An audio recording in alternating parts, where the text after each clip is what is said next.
morning, and welcome to the Naked Truth About Gardening. Many people have asked me, why naked?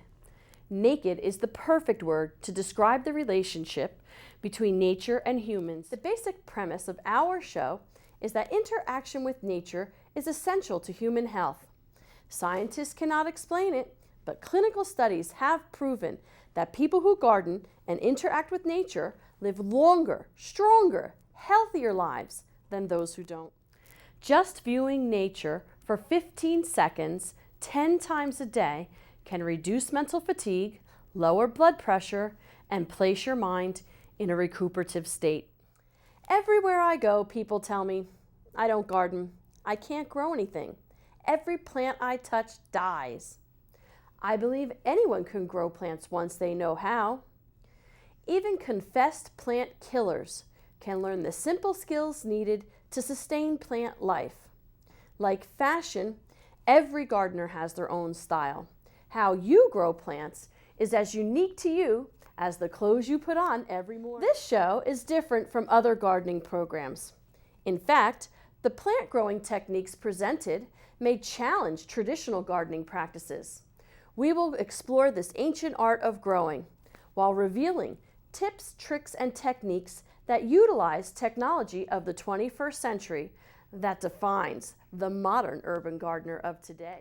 Trust me, I know. I was faced with an illness, complications of which caused memory loss. I was afraid I would forget how to garden. I decided to keep a notebook on how I gardened.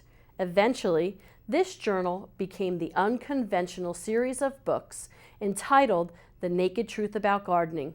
This show is based upon those books.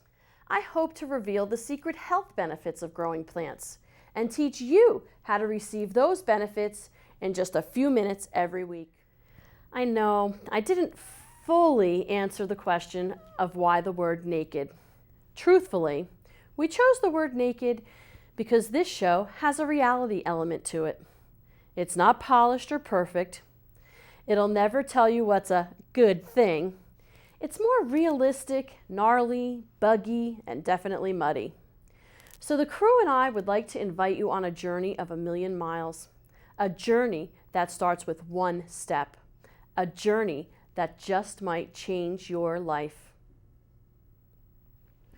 Typically, when you meet other gardeners, they ask, "Are you a dirt gardener?" Yes, I'm a dirt gardener. So let's go get dirty.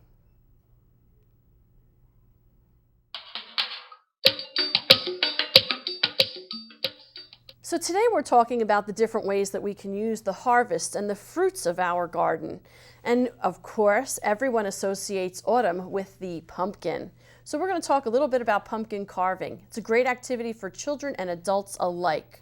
And there are some very simple, easy things that you can use to help your pumpkin carving. I know many people don't like touching the inside because it's slimy. So I have some inexpensive tips and tricks to help make your pumpkin carving a lot of fun. The first is a common household spoon. Now, you're not really using a spoon in the sense that you're scooping stuff on top of here, but you're kind of using it as a scraper to scrape off the nasty bits so that it's smooth on the inside, okay? I don't know if I can... The other alternative to the side of a spoon is an ice cream scoop. I'll do it over here. We can just look inside, and we're just gonna, well, maybe not. See how that's down there? But that works well in scooping out what's inside. So that takes care of your cleaning needs. No longer do you have to stick your hands in there and pull out the seeds, but definitely save your seeds. The other thing I found to be very helpful is a grapefruit knife. Now you see those serrades on there? That makes, it's almost like a saw. The struggle I always had with carving pumpkins was cutting in the top. So here, I'm going to show you on this one, with the serration of the grapefruit, it makes it a breeze. And I got it at the dollar store for $1.29. So it's a really great pumpkin carving tool. I know you can at craft shops get very expensive pumpkin carving tools, but you can also use these other ones. Now I have a very inexpensive potato peeler here. Now if you look at the nose, I'm going to show you how to make nose holes using this potato peeler. But the important thing about this potato peeler is the serrations that you have, because that's going to act as your saw. We have a relatively pointy tip and the serrations to saw. And I'm going to show you on this one, because this one, we also use it as a luminary. So instead of carving a face or a design on this pumpkin, we just put the candles inside. Now we're in the studio and the fire alarm will go off, so we used glow sticks. And I'm afraid under the lights of the studio it's not effective.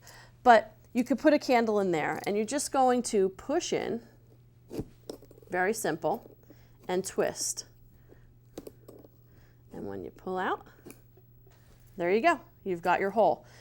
Now the other thing that's fun to do, and I use the digging end of this, is like, say I wanted to connect them. I want to come back around here because I've already done it. This will, the deeper ridges, there are 3 layers to a pumpkin, and the first being the skin, which is the most opaque and withholds the most amount of light. And then the next layer is the pulp, and it holds different amounts of light depending upon the thickness. So depending on how brightly you want it to glow or how dark you want a particular segment would depend upon how deeply you would groove out or scoop out the inside. Say I wanted this area here to glow brightly, maybe like the center of a flower or a leaf. Instead of scooping it out on top, I could scoop it out from the bottom and make it thinner so that the light would glow more brightly through the pulp of the pumpkin with the skin removed. So how did I remove that skin?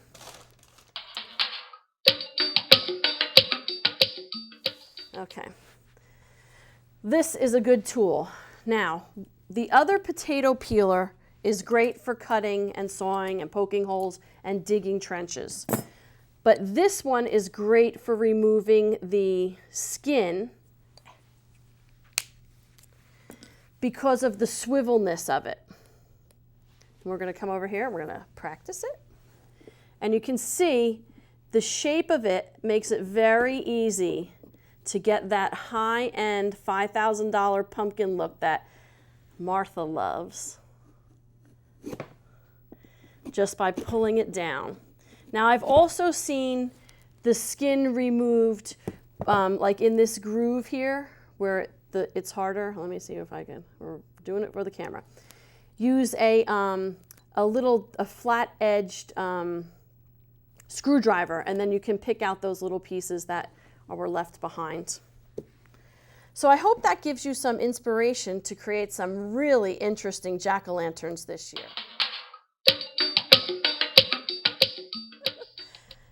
Today we're going to talk about heirloom tomatoes and a bountiful harvest and what to do with your harvest. I have my friend Julio with me, and he's going to tell us how to prepare some very interesting tomato dishes. So why don't you start preparing? And I'm going to talk about some of these different varieties. I know when we were talking about doing this segment, you mentioned that you had never seen some of these varieties before. Yes, usually I'm familiar with the cherry tomatoes, and usually I use the cherry tomatoes the most, and the beefsteak tomatoes, and some of them I haven't seen. Have you tasted the different ones? Let's slice this one a little bit here. We're going to do a little tasty test. I love the yellow and the orange ones because they have more sugars in them and less acidity. But the green one, have a taste. It has a very interesting flavor to it, and it would add an interesting texture and crunch. It has that tomatoey, but not so much the sweetness to it. What do you think? Yes. And I love the colors. These are black, and we have the orange. This actually is my favorite. This is an heirloom tomato, and the texture, it just holds up so well in a sandwich, and the flavor is outstanding. I do like the red tomatoes, but sometimes, you know, the red tomatoes don't like me. So one of the things that we're going to do with some of these cherry tomatoes is skewers. Julio and I both have children, so we're always looking for interesting ways to engage them in eating fresh fruits and vegetables. So we alternate. You have fresh mozzarella? Yes, I have mozzarella, I have basil, then I'll do a tomato. Here, I'll give you some of the orange ones. Some of the yellow ones. Then I'll do another mozzarella.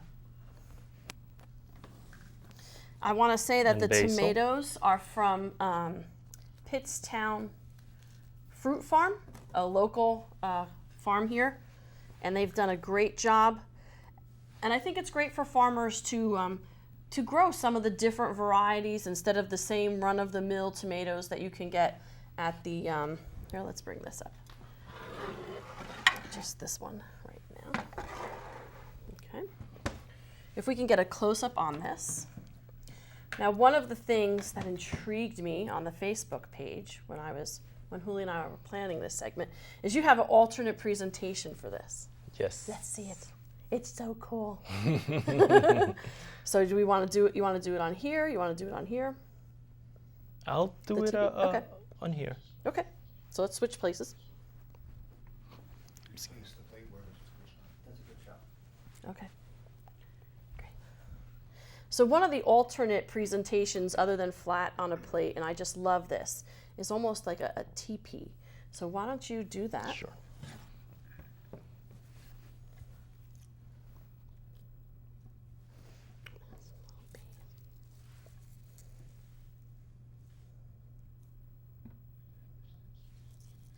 Okay, we're talking. And we're talking. We're going to put a little decorative down here. Maybe some of these heirloom peppers. Or, you know, we could do the dark ones. I'm not a good cutter. If I cut my finger off and blood squirts everywhere, then we can just spread these along the bottom here. The darker color. Now, isn't that awesome? I mean, wouldn't your guests love to come into the house and have that as a fancy hors d'oeuvre? I just think that's a fantastic idea. One of the other classic ways of preparing, let's lay those down, is to layer them.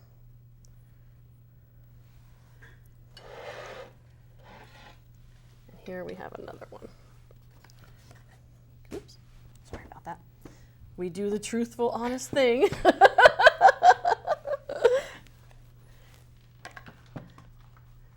So there you are. We have some great ways to use your bountiful harvest of the tomatoes that you've grown this summer.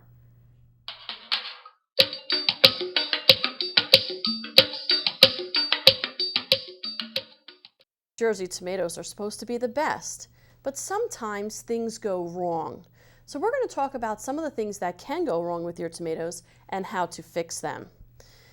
The first thing you want to know about any tomato before you plant it is it a determinate or indeterminate variety?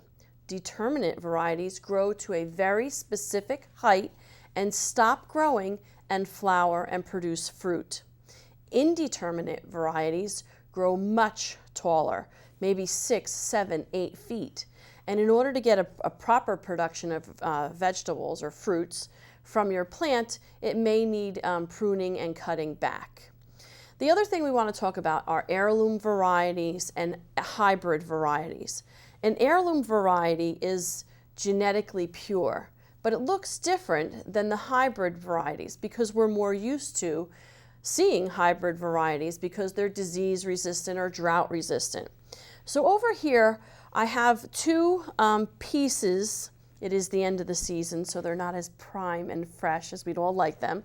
But we have two different an heirloom tomato and an F1 hybrid tomato. And if you look at this, when we were putting this onto the set, everyone's saying, well, what is that? That's not a tomato. That's not a tomato. But it is. That is the leaf of a Gustav tomato. That's these. They're heavily lobed. And it's a great variety for the cooler season. Here, we're going to put it right here. Okay? And you can see how it's sort of lumpy, and that's called lobing. Where this, let's go to this one here, is an F1 hybrid leaf. And you can see it's much, much smaller, and it has sawtooth on it. Let's see if we can pick it up a little bit. Now, the tomato has the same distinctive smell, but if you look at an F1 hybrid tomato, it's not lobed at all. There's none of those grooves in it. So it's more juicy, but less pulpy. Now, many times when we're growing tomatoes, we're going to come over here, things go wrong. So let's talk about the number one thing that can go wrong, and that's bugs. You can see here that there's a hole in the side of this tomato where a little tiny worm came from the leaves down and it bore a hole into the tomato. I'm going to try and not slice my fingers off and show you how it just goes through all the caverns and starts eating out the juicy part. Not so much this pulpy skin part, but it goes into the little sections to eat the juicy parts out. Let's see if we get a better view over here. See how he's boring down into here before we killed him? Because that's what he's really looking for. Now here, this tomato was allowed to get cold on top while it was ripening on the vine. And it's kind of a burn, more so than damage to the actual tomato. So we're just going to slice that off, and you can see the under part of that burn or that freezing scald from the top of the tomato. Maybe I watered at night, or a dew came at a certain temperature and that collected on the top and caused it to discolor. But the tomato itself, still healthy, still delicious. Let's make sure it's still delicious. Definitely delicious. Now, many times, especially at this time of year, our tomatoes are still green. So we did a little experiment, and I took some green tomatoes from my yard, and I put them in a paper bag, right? That's the old adage. Take your green tomatoes, put them in a cool, dry place, and add an apple, and they will start to turn red. And it's the gases that are given off from the apple that will speed the ripening process. So a few days ago, I went and picked some green tomatoes from my garden. Here we go. That's as green as it's going to get. And this bag had no apple. And obviously it didn't ripen much. It should be closer to this color. Okay. And this one, I put an apple in the bag.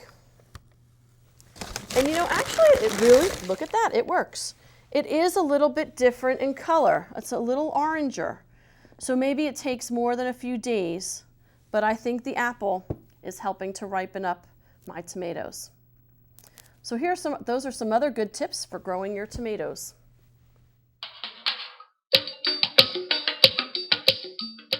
So the summer has come to an end, and there's a lot of things that need to be done in the garden. That nasty man frost has come and put a quash on all the beautiful flowers and the foliage. One of the things I like to do is to grow sunflowers with my children. They love how tall they get and how big and how beautiful they are. But now that the sunflowers have passed and they've been frosted, what fun things can you do with your children? And I say, save some seeds. This is how beautiful the sunflower was, and the frost came and made it ugly. See, that's a gorgeous plant. I just love it. The kids love them too, and we actually grow them in a circle and then bunch them together at the top so they have a teepee and they crawl underneath and play. But now that the frost has come, we're going to do something more fun and interesting with the children. Now you can see here on this other side, I have an actual seed head from my garden. And you can see that the frost has kind of turned it yellow and shriveled the petals. So we're going to, underneath all these little blossoms, and you can see on the end, There are little yellow blossoms, and that's what made the sunflower sunny, let's say. But what we're going to do is just let this dry, and it will come to something kind of ugly like this. It takes about 4 weeks. So you can see all these green side petals will turn brown and crusty. But this is where it's fun for the children, because now they can break this apart and pick out all the sunflower seeds. Here, I'm going to just separate some of these seeds. Okay? This way. And you can either feed them to the wildlife, glue them to a bird feeder, or save them for the following year. I also like to do this with a pumpkin when we're pumpkin carving. Now, when you're drying them, you're just going to put them in a cool, warm area, and they will slowly start to fall apart, as we have in here. But I haven't cleaned these, but you can see how a lot of them have fallen apart, and they have all their little plant matter with them. But these, the children and I have actually cleaned, if I can get the bag open. And you can see there's just very little plant material in them. They're very lightweight. The squirrels and the birds love them. They prefer black sunflower seeds, would make black sunflower seeds. But it's a great winter project for the children, and they love to plant them in the spring. A friend of mine had some beautiful flowers, so she gave me this beautiful bouquet of purple balloon flowers. And I wanted to grow some of these in my yard, and she said that they come back over and over every year. So what I did was after the bouquet shriveled, you can see here that the petals have shriveled, I just turned them upside down in a glass and shake a. Kind of like a salt and pepper. All of the seeds come out. Now, if it's a self-sowing plant, after it's been frosted, you can shake them on the ground and the seeds will come up in the spring. But make note that that seed will be coming up in that area in the spring, because you don't want to pluck out these new plants when they're coming because you think they're a weed. I had a friend one time, actually I'm gonna let you know, Aunt Betty. She said, you know, all those flowers we planted, the cleome, that none of them came back. And then we discovered a few months later that she was pulling them out because she thought they were weeds. So what I like to do is to save these seeds in a small container, like this one. And then in the spring, I have a lid. In the spring, when it's still cold, sprinkle them outside, and this way I can remember more readily than 6 months prior. I'm going to do the same thing with my sunflower seeds. Now, seeds, as we've said before, are viable for up to 5 years. And there we go. We have next year's harvest at a fraction of the price. It's very important to remember when you're saving seeds from year to year to use genetically pure seeds, not hybrid seeds.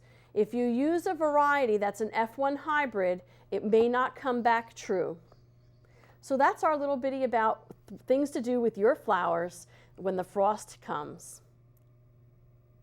I can never forget the feelings that we had. It's the timeless things you said to me, keep me from being sad. We are so pleased you could join us today. For more gardening information or to connect with gardeners of the globe, go to www.honestgardening.com. If you have specific questions about today's show, you can find me on Facebook or follow me on Twitter. All of us at Down and Dirty Enterprises hope you enjoyed watching the show as much as we enjoyed making it. We hope it's both entertaining and informative, but most of all, we hope you'll join us in the weeks to come. Until next time, stay healthy, stay strong, and happy gardening.